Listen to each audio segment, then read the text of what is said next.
सर्वांना श्री स्वामी समर्थ। आज मी बनवलेले आहे डिंकाचे लाडू।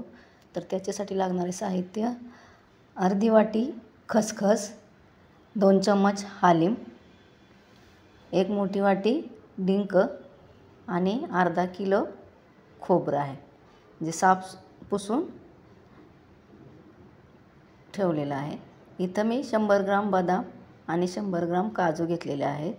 खारीक आहे अर्धा किलो, ती फोडून त्याच्यातल्या बिया काढून घेतलेल्या आहेत। तर हे सगळं आता मिक्सरमध्ये मी बारीक करून घेणार आहे।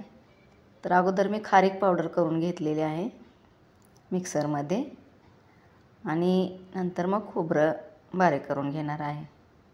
तर इथं मी खारीक पावडर बनवली, अशी संपूर्ण खारीक पावडर बनवून घेतली आणि नंतर मग खोबरं बारीक करून पावडर करून घेणार आहे। शक्यतो किसूनच घेतात खोबरं, पण मी पटकन होण्यासाठी मिक्सरमध्येच वाटून घेतलं। तर इथं काजू बदामही मी मिक्सरमध्येच बारीक करून घेतलेले आहेत। आता खोबरंही मी बारीक करून घेणार आहे। तर हे आपलं खोबरं बारीक करून घेतलेलं आहे मी मिक्सरमध्ये। आता याच्यासाठी खास लागणारे साहित्य म्हणजे मी इथं गुळाचा वापर केलेला आहे। तर इथं मी अर्धा किलो गूळ घेतलेला आहे आणि तूप।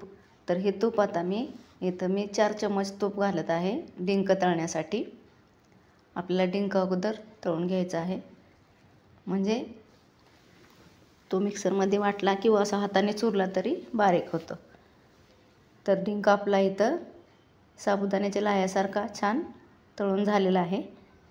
आता हा मी मिक्सरमधून बारीक करून घेणार आहे। आता इथं बाकीचे सगळे जिन्नस भाजून घ्यायचे आहे। तर इथं 1 चम्मच तूप घातलेलं आहे आणि जी खारीक पावडर करून घेतलेली होती ती मंद आचेवर गरम करून घ्यायची आहे। हे सगळं भाजून घेतलं म्हणजे लाडू लवकर खराब होत नाहीत। तर हे हलकंच असं गरम करून घेतलेलं आहे।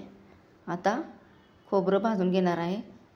खोबऱ्यामध्ये तूप नाही घालणार, कारण त्याला स्वतःच असं तेल सुटतं। तर खोबरंही छान भाजून घ्यायचं आहे। आता हे खोबरं आपलं भाजून झालं की नंतर मग खसखस हालीम भाजून घेणार आहे। तर मंद आचेवर असं खोबरं छान 10-15 मिनटं भाजून घेतलेलं आहे। खोबरं आपलं भाजून झालेलं आहे। आता त्याच कढईमध्ये ड्रायफ्रूट पावडर 1 चम्मच तुपामध्ये भाजून घेणार। तर हे सगळं असं भाजून घ्यायचं आहे।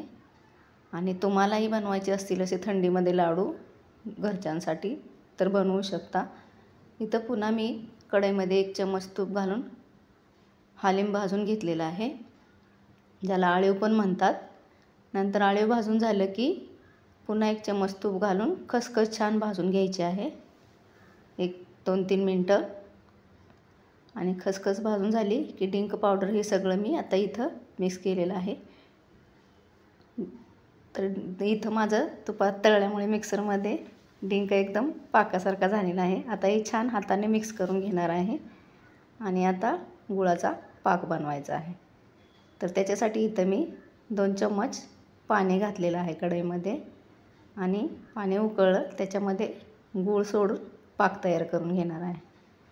तर इथं हे छान गूळ वितळेपर्यंत हलवायचं आहे। आता झाग आला म्हणजे आपला पाक तयार झालेला आहे। तर आता हे मी मिक्स केलेल्या याच्यामध्ये 1 चम्मच वेलची पूड घालून पुन्हा मिक्स करून हा आपला पाक थोडासा थंड झाला की त्याच्यामध्ये मिक्स करून घेणार आहे।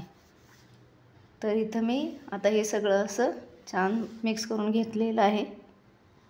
मग आता आपले लाडू वळण्यासाठी मी आता इथं सध्या अर्धाच पाक घातलेला आहे। तर हे छान हाताने मिक्स करून पाहिलं लाडू वळत आहेत का, तर राहिलेला आपला पाक होता तोही नंतर मिक्स केला तर लाडू आपले छान वळतात। तर आता मी लाडू वळण्यासाठी घेणार आहे। तर हे असे डिंकाचे लाडू तुम्हीही करू शकता घरी। आणि हो, रेसिपी आवडली तर लाईक, शेअर, सबस्क्राईब करायला विसरू नका।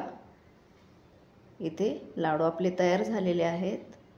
इथे मी तोडून दाखवत आहे तुम्हाला। धन्यवाद।